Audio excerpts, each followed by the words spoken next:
The college, which also removed her portrait from its main entrance earlier this year, granted Suu Kyi an honorary doctorate as one of its most distinguished and remarkable alumni in 2012.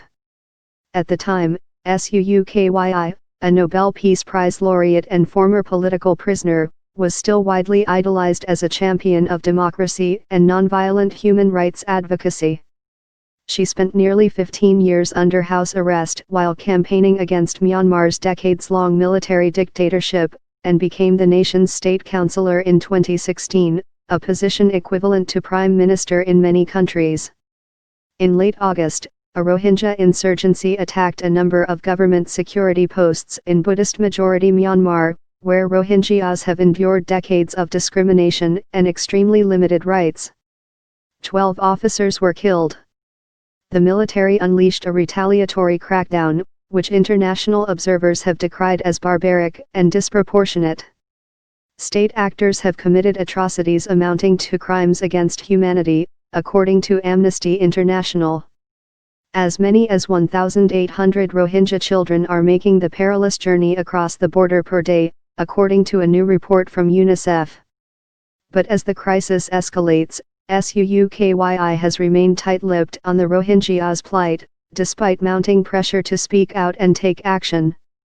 Suu Kyi has even dismissed accusations of state-sponsored crimes against the minority group as misinformation.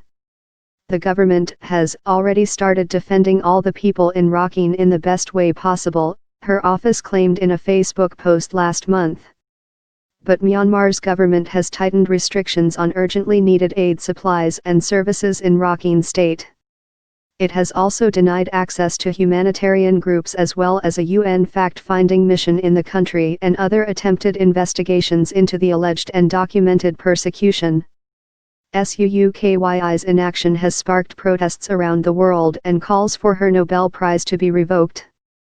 I am still waiting for my fellow Nobel laureate Aung San Suu Kyi to condemn the tragic and shameful treatment of Myanmar's Rohingya Muslims, 20-year-old activist Malala Yousafzai wrote on Twitter.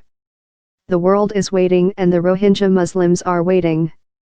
I am now elderly, decrepit and formally retired, but breaking my vow to remain silent on public affairs out of profound sadness about the plight of the Muslim minority in your country, the Rohingya, he wrote.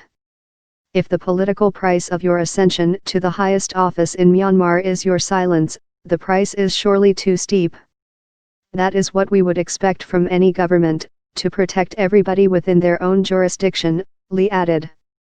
The students at St. Hugh's are urging others to join them in denouncing their disgraced alumna's inexcusable and unacceptable negligence.